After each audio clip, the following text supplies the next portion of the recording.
नमस्कार, मी सुवर्णा. 4च्या बुलेटिनमध्ये आपल्या सगळ्यांचं स्वागत. काही महत्त्वाच्या घडामोडी आपण पुढच्या अर्ध्या तासात या बुलेटिनमध्ये बघणार आहोत. सुरुवात एका मोठ्या बातमीने करूया. श्रद्धाचा मारेकरी आफताब याचा कबूलनामा समोर आलाय. 16 मे 2022ला आफताबनं श्रद्धाची हत्या केली होती. श्रद्धाची गळा दाबून हत्या केली. त्यानंतर तिच्या शरीराचे तुकडे केले. खर्चाच्या पैशांवरून दोघांमध्ये वाद झाला होता. खर्चासाठी पैसे नसल्यानं हत्या केली असं तो म्हणतो आहे.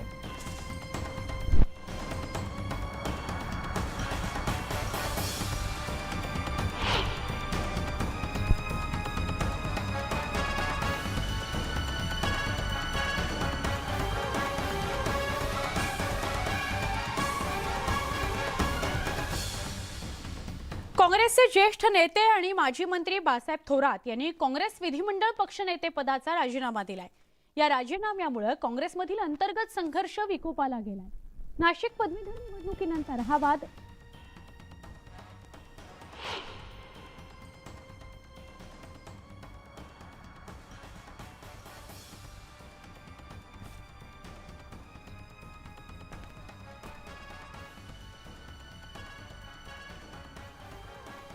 नाशिक पदवीधर निवडणुकीनंतर हा वाद विकोपाला गेलाय. सत्यजित तांबे प्रकरणावरून काँग्रेसमध्ये पटोले विरुद्ध थोरात असा संघर्ष टोकाला गेलाय. आता या संघर्षावर काँग्रेस श्रेष्ठी कसा तोडगा काढतात हे बघावं लागेल.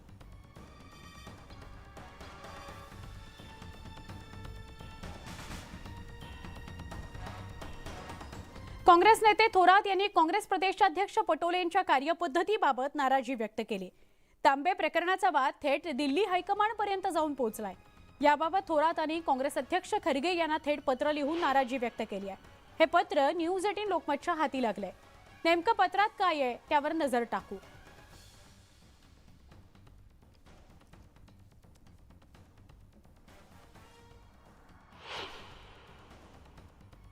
आम्ही काँग्रेसचे निष्ठावान घराणे, आमच्या निष्ठेबद्दल शंका घेण्यात आली. नाशिक पदवीधर मतदारसंघाच्या निवडणुकीत जे काही राजकारण घडलं त्याने दुःख झालंय, व्यथा व्यक्त करतो. नाशिक मतदारसंघाच्या निवडणुकीत जो गोंधळ झाला तो गोंधळ कमी करण्याऐवजी वाढवण्याचा प्रयत्न प्रदेशाध्यक्षांकडून आणि काही काँग्रेस नेत्यांकडून झाला. माझ्या परिवाराबाबत व्यक्तिगत पातळीवर टीका टिप्पणी झाली. माझ्याबद्दल मनात इतका राग असेल तर मी प्रदेश अध्यक्षांसोबत कसं काम करू. टोकाचे गैरसमज या सगळ्या काळात माझ्या संदर्भात निर्माण करण्यात आले. काँग्रेसच्या विचारानेच मी आजवर राजकारण केलं आणि हाच विचार मी पुढे घेऊन जाईन असं पत्र थोरातांनी खरगे यांना लिहिलं आहे. आमच्याकडे कुठलाही त्यांचा राजीनामा आलेला नाही. त्याच्यामुळे मी तेच म्हणलं ना, तुम्ही जे हवे जे आमच्या काँग्रेसच्या बद्दल फार चिंता. मी आज मीडियातही पाहत होतो, प्रिंट मीडियातही पाहत होतो. त्यांचे पत्र व्हायरल होत आहे, ते राजीनामा देत आहेत. मला ते दाखवा ना. मला आम्ही तुम्हालाच प्रश्न विचारतोय की ते पत्र दाखवा, असेल तर दाखवा. दुर्दैवी बाब आहे. बाळासाहेब तसे एक काँग्रेसचे मोठे ज्येष्ठ आणि संयमी नेते आहेत आणि त्यामुळे नेमकं याच्या मागचं कारण काय हे समजल्याशिवाय प्रतिक्रिया देणं उचित नाही आहे. पण बाळासाहेब आमचे एक सहकारी आहेत आणि संयमी नेते आहेत. नेमकं काय घडलं याची माहिती घ्यावी लागेल. तो राजीनामा आहे का काय आहे, पत्र आहे, हे अजून माहिती नाही आहे. त्यांच्याशी कोणाशी बोलणं झालं नाही अजून. मी काल अध्यक्षांच्या बरोबर होतो पुण्यात, तर त्यांनाही माहिती नाही. त्यामुळं त्याच्यावर रिॲक्शन देणं काही योग्य नाही. हे टेम्पररी असतं. असं आता सगळं ठीक होईल, तर काळजी करण्याचं कारण नाही. दरम्यान अजित पवारांनी बाळासाहेबांच्या राजीनाम्याच्या वृत्तावर शिक्कामोर्तब केलाय. बाळासाहेबांशी फोनवरून चर्चा झाली असता त्यांनी राजीनामा दिल्याचं सांगितलं असं विरोधी पक्षनेते अजित पवार म्हणाले.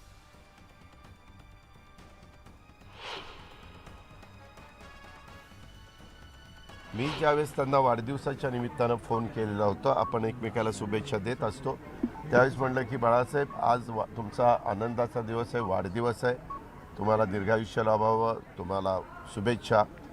पण एक अशी बातमी आहे, तर मला कळत नाही की आज तुम्हाला त्याच्याबद्दल विचारावं का नाही विचारावं, कारण आज तुम्ही गडबडीत असाल. पण ते म्हणाले की दादा मी राजीनामा दिलेला आहे आणि तो माझा पार्टी अंतर्गतला प्रश्न आहे. मी माझ्या पार्टीच्या वरिष्ठांशी बोलून त्याबद्दलचा पुढचा जे काही असेल ते ठरवणार. काँग्रेस प्रदेशाध्यक्ष नाना पटोले उद्या दिल्लीला जाणार आहेत. ते विधान परिषद निकालाचा अहवाल पक्षश्रेष्ठींना देणार आहेत. नाशिकमध्ये ते जागेबाबतही नाशिकच्या बोलतील अशी माहिती समोर येते.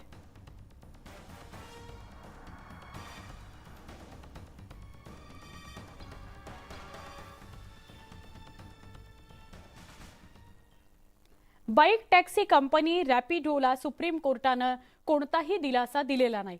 सध्याच्या नियमांनुसार रॅपिडोला महाराष्ट्रात काम करण्याचा परवाना मिळू शकत नाही असं सर्वोच्च न्यायालयानं म्हटलंय.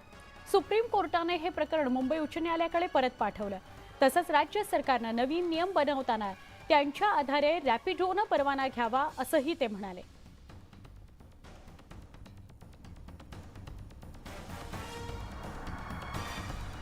फक्त पुण्यातील नाही, महाराष्ट्रातील नाही तर देशातील सगळ्या रिक्षा चालकांसाठी अत्यंत आनंदाचा दिवस आहे. सुप्रीम कोर्टामध्ये जी स्पेशल लीव्ह पिटिशन रॅपिडो या कंपनीने दाखल केली होती ती आज सुप्रीम कोर्टाने फेटाळून लावलेली आहे. आणि रॅपिडो ही बेकायदाच व्यवसाय करते आणि रॅपिडो ही बंदच राहील याच्यावरती शिक्कामोर्तब झालेला आहे. आपल्या सगळ्यांना माहिती आहे की रिक्षा चालकांनी पुण्यातल्या आणि चिंचवडमधल्या मिळून अत्यंत तीव्र आणि उग्र आंदोलन गेल्या 2 वर्षापासून आम्ही करतोच, पण 12 डिसेंबरला अत्यंत उग्र आंदोलन आम्ही छेडलं होतं. आणि हीच मागणी आम्ही लावून धरतोय गेल्या 2-2.5 वर्षापासून की बेकायदेशीररित्या या कंपन्या या राज्यामध्ये या देशामध्ये व्यवसाय करतात आणि या कंपन्यांवरती कारवाई व्हायला पाहिजे. परंतु भ्रष्ट सरकारी अधिकारी कारवाई करण्यास धजावत नव्हते. परंतु आज मुंबई युवासेना प्रमुख आदित्य ठाकरे यांच्या वरळी मतदारसंघात मुख्यमंत्री एकनाथ शिंदे आणि उपमुख्यमंत्री देवेंद्र फडणवीस यांचा सत्कार सोहळ्याचा कार्यक्रम आयोजित करण्यात आलेला आहे. मच्छीमारांच्या वतीनं हा भव्य सत्कार केला जाणार आहे. या कार्यक्रमाकरता भाजपचे आणि शिंदे गटाचे वरिष्ठ नेते उपस्थित राहणार आहेत. या जाहीर सत्कारावर उद्धव बाळासाहेब ठाकरे पक्षाच्या नेत्यांनी आम्ही अशा आव्हानाला घाबरत नाही अशी प्रतिक्रिया दिली आहे.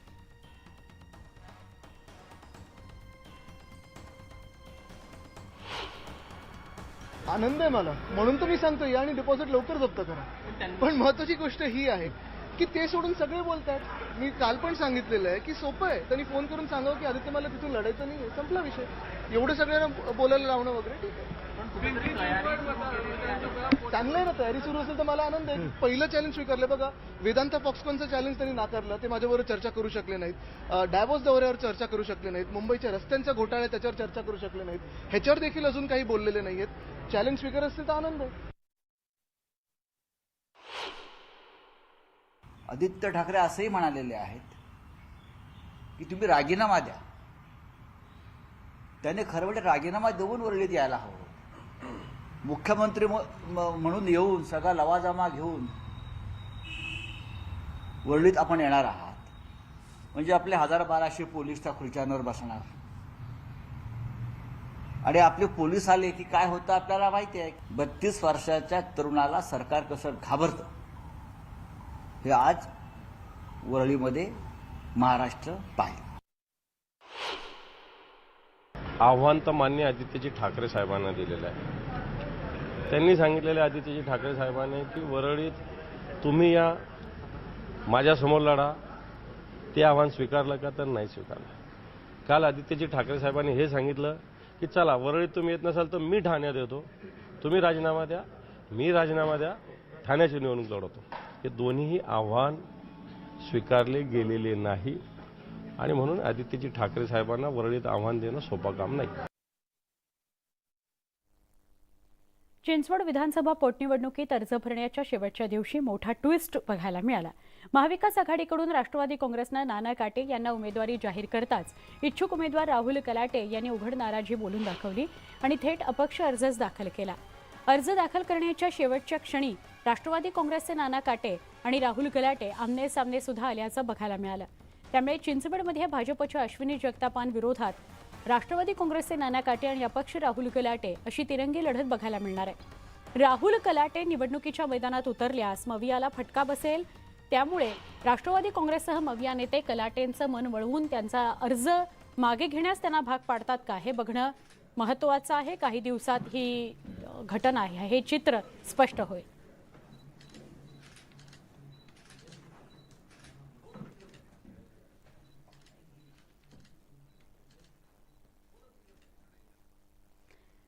रयत विद्यार्थी परिषद संघटनेचे राजू काळे यांनी पिंपरी पोटनिवडणुकीसाठी उमेदवारी अर्ज दाखल केलाय।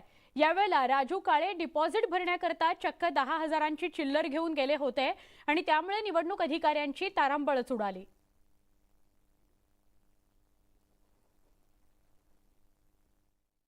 चिंचवड विधानसभा निवडणूक लढवण्यासाठी रयत विद्यार्थी परिषदेतर्फे अर्ज दाखल केले गेले आणि उमेदवार आपल्या सोबत आहेत। चिल्लर एवढी का घेऊन गेले होते तुम्ही?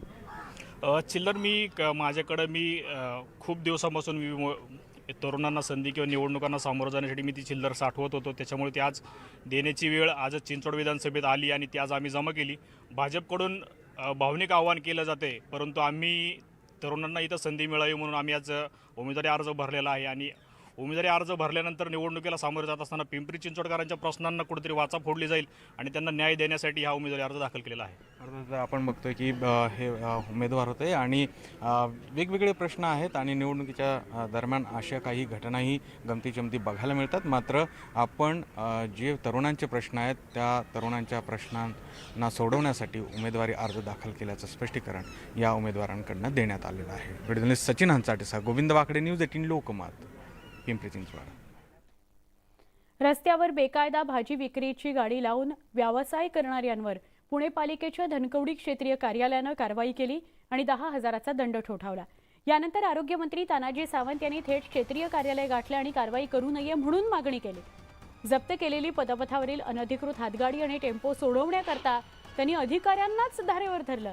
नियमानुसार दंड भरावा लागेल, त्यानंतर ते सोडले जातील अशी भूमिका जेव्हा अधिकाऱ्यांनी घेतली, त्या अधिकाऱ्याच्या उत्तरावर मंत्री महोदय रागावले। त्यांनी महापालिकेच्या वरिष्ठ अधिकाऱ्यांना फोन केला आणि संबंधित अतिक्रमण निरीक्षकावर कारवाई करा, त्याला निलंबित करा असे आदेश दिले।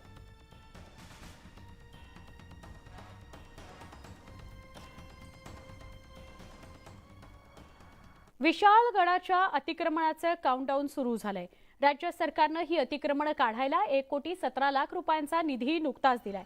त्यामुळे विशाळगड लवकरच अतिक्रमणमुक्त होईल अशी अपेक्षा आहे। मात्र प्रशासनानं त्याला विलंब लावू नये, अन्यथा आम्ही कार सेवा करून पाडून टाकू असा इशारा शिवप्रेमींनी दिलाय। स्थानिक आमदार विनय कोरे आणि छत्रपती संभाजीराजे यांच्यातही वादाची ठिणगी पडली आहे। त्यामुळे हे प्रकरण जिल्हा प्रशासन आता कशा पद्धतीने हाताळतं, विशाळगडाला मुक्त श्वास खरोखरच घेता येईल का, हेच पाहणं महत्त्वाचं आहे। सगळ्यात महत्त्वाचं अतिक्रमणाबरोबरच आपलं त्यातलं महत्त्वाची मागणी जी होती ती पशुहत्या बंद व्हावी। तर शासनाचा आदेश आता पारित झालेला आहे की पशुहत्या विशाळगडावरील बंद केली जावी आणि त्यासाठी ज्या ज्या काही आवश्यक गोष्टी आहेत त्या प्रशासकीय अधिकाऱ्यांनी पार पाडाव्यात असं शासनाचे आता आदेश आहेत। पुरातत्व खात्याचे आदेश पारित झाले आहे। आमचं एवढंच म्हणणं आहे की तातडीनं त्याची अंमलबजावणी व्हावी। कलेक्टर साहेबांनी आम्हाला असं सांगितलं की आम्ही महाशिवरात्रीच्या आधी ते काढून घेतो, पण त्यांच्यामध्ये टेक्निकली प्रॉब्लेममध्ये किंवा काहीतरी ह्याच्यामध्ये 1,17,00,000 सुद्धा मंजूर झालेले आहेत। त्या मंजूर झाल्यानंतर ते जे प्रोसिजर आहे त्या प्रोसिजरमधनं ते म्हटले की बाबा आम्ही महाशिवरात्रीच्या आधी आम्ही काढून घ्यायचा प्रयत्न करतो, पण मार्चच्या यांच्या आधी आम्ही ते पूर्णपणे काढून घेतो। पण प्रशासनाला एक माझी विनंती आहे की तिने दिलेला शब्द पाळायला लागल्यात, पण त्याला जरासं वेळ न घालवता लवकरात लवकर काढून घ्यावं, कारण ह्याला आणि परत कुठंतरी फाटे फुटायला नको। जर का त्यांनी केलं नाही तर आम्ही आमच्या पद्धतीने जो पूर्वी इशारा दिलेला आहे, स्वतः शिवसैनिक जाऊन तिथले अतिक्रमण उद्ध्वस्त करतील अशा पद्धतीने आम्ही त्यांना काल स्पष्ट इशारा दिला आहे। आणि जर त्यांनी नाही केलं तर ती भूमिका आमची शेवटपर्यंत राहील, तिथला आम्ही अतिक्रमण मुक्त करू। जुनी पेन्शन योजना लागू करण्याच्या मागणीकरता राज्यातील शिक्षकांपाठोपाठ आता शासकीय आणि निमशासकीय कर्मचाऱ्यांनी दंड थोपटलाय। अन्यायकारक नवीन राष्ट्रीय निवृत्ती वेतन योजना बंद करून जुनी पेन्शन योजना लागू करण्याची मागणी कर्मचाऱ्यांनी केली आहे। महाराष्ट्र राज्य शासकीय कर्मचारी महासंघाच्या वतीने ठाणे जिल्हाधिकारी कार्यालयावर घोषणाबाजी करत धडक मोर्चा काढण्यात आला। मोर्चात महिला कर्मचारी मोठ्या संख्येने उपस्थित होते। यावेळी मागणी मान्य झाली नाही तर मंत्रालयावर मोर्चा काढण्याचा इशारा महासंघाने दिला। 1 नोव्हेंबर 2005 नंतर आम्ही हजर झालो, यात आम्ही काही पाप केलं का? मयत DCPS धारकांचे आज कुटुंब उघड्यावर पडलेले आहे। ही चिंता सर्वांना भेडसावते। सेवानिवृत्तीनंतर काही मिळकत नसल्यामुळे या महागाईच्या जमान्यामध्ये म्हातारपणात पोटाची खळगी भरण्यासाठी माझ्यासारख्या एकल विधवा महिलेने लहानशा मुलीवर अवलंबून राहावं का? हा माझाच प्रश्न नाही, तर हा सर्व माझ्या कर्मचारी, पेन्शन शिलेदार बंधू आणि भगिनींचा प्रश्न आहे. आग्राचा आमचा मोर्चा आहे. माननीय लोकप्रिय मुख्यमंत्री ठाणे जिल्ह्यातले माननीय नामदार एकनाथ शिंदे साहेबांनी आम्हाला भेट द्यावी. आम्ही त्या आकडेवारीने सांगू की किती कर्मचाऱ्यावर खर्च होतो ते, आणि म्हणून उपमुख्यमंत्री महोदयाने सुद्धा बरोबर चर्चा करून सर्व संघटनाबरोबर हे तुम्ही जुनी पेन्शन लागू करा. ठाणे आणि मुंबईच्या मधोमध असणाऱ्या कोपरी उड्डाण पुलाचं उर्वरित काम अंतिम टप्प्यात आलंय. 9 फेब्रुवारीला मुख्यमंत्री एकनाथ शिंदे यांच्या हस्ते या पुलाचं उद्घाटन होईल. मुंबई नाशिक आग्रा महामार्ग, घोडबंदर मार्ग, भिवटी तसंच ठाणे शहर इथल्या वाहनांना आता थेट पूर्व द्रुतगती महामार्गावर जाण्याकरता सोयीचं होणार आहे. पुलावरील 4 पदरी लेन वाहतुकीकरता खुली होणार आहे.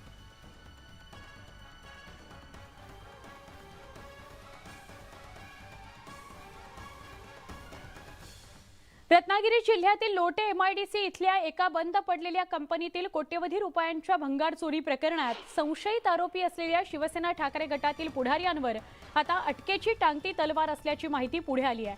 4 संशयितांनी भंगार चोरी प्रकरणात खेड पोलीस स्थानकात गुन्हा दाखल झाल्यानंतर खेड इथल्या अतिरिक्त जिल्हा सत्र न्यायालयात अटकपूर्व जामीन मिळवण्याकरता अर्ज केला होता. परंतु न्यायालयानं हा अटकपूर्व जामीन अर्ज फेटाळल्यानं या 4ही पुढाऱ्यांना पोलिसांकडून आता अटक केली जाण्याची शक्यता आहे.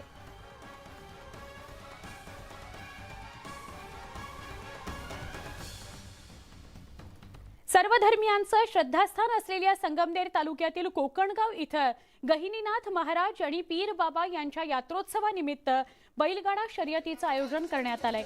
यावेळी शर्यत प्रेमींनी मोठी गर्दी केली होती. बैलगाडा शर्यतीमध्ये विजेत्यांना रोख रक्कम तसंच पारितोषिक देऊन गौरवण्यात आलं. तर उत्सवानिमित्त हिंदू मुस्लिम बांधवांकडून एकत्रित विविध कार्यक्रमाचं ग्रामदैवत असलेल्या खंडेराव महाराजांची यात्रा भरली आहे. यात्रेनिमित्त 12 गाड्या ओढण्यात आल्या. यावेळी पंचक्रोशीतील हजारो भाविक सहभागी झाले होते.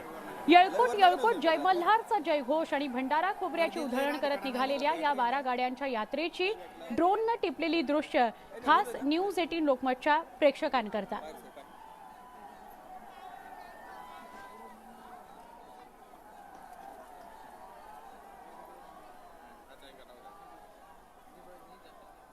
मुंबई लोकलमध्ये जागेवरून किंवा धक्का लागून भांडण झाल्याच्या घटना वारंवार घडत असतात. अनेक वेळा याचे व्हिडिओही सोशल मीडियावर व्हायरल होतात. सध्या सोशल मीडियावर मुंबईच्या लोकलमधला असाच एक व्हिडिओ व्हायरल होतोय. चोरी करत असल्याच्या संशयावरून प्रवाशांनी 2 तरुणांना अक्षरशः अर्धनग्न करून मारहाण केली अशी घटना या व्हिडिओमध्ये समोर येते. एका प्रवाशानंच आपल्या मोबाईलमध्ये ही घटना कैद केली आहे. सोशल मीडियामध्ये हा व्हिडिओ व्हायरल होतोय.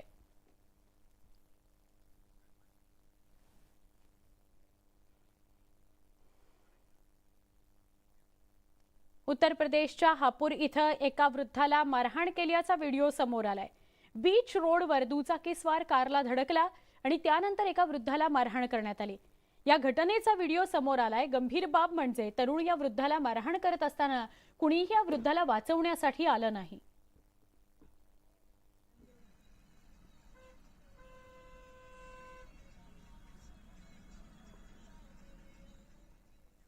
एअर कार्गो इम्पोर्ट दिल्लीनं दुबईहून जयपूरला जाणाऱ्या ट्रान्सशिपमेंटमध्ये खेप रोखली. यावेळी तपासणी केली असता 5.66 म्हणजे जवळपास 6 कोटी रुपये किमतीचं सोनं जप्त करण्यात आलंय. प्रत्येकी 1 किलो वजन असलेल्या सोन्याची 10 बिस्किटं जप्त करण्यात आली आहेत. त्याचबरोबर तब्बल 4.25 लाख रुपये किमतीचे मौल्यवान दगडही सापडलेत.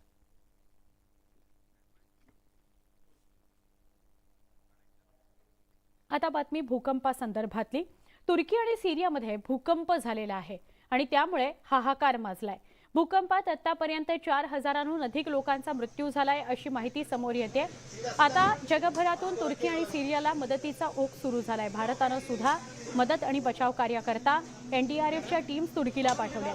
भारताचं विमान अडान विमानतळावर उतरलं असून NDRFची 2 पथकं, प्रशिक्षित श्वान पथकं आणि आवश्यक उपकरणं तसंच जीवनावश्यक वस्तूंचा साठा भारतातून तुर्कीमध्ये पोहोचला आहे. यासोबतच भारताची पॅरामेडिकल टीमही तुर्कीला गेली आहे. हवामान बदलामुळे शोध आणि बचाव कार्यात अडथळे येत आहेत. भारतानं तुर्की आणि सिरियातील भूकंपग्रस्तांना मदतीचा हात दिलाय. पंतप्रधान नरेंद्र मोदी यांनी भूकंपामध्ये मृत्यू झालेल्या लोकांबद्दल शोक व्यक्त केला. पंतप्रधान नरेंद्र मोदी यांनी तुर्कीतील भूकंपात नुकसान झालेल्यांना शक्य होईल ती मदत करणार असल्याचं म्हटलंय.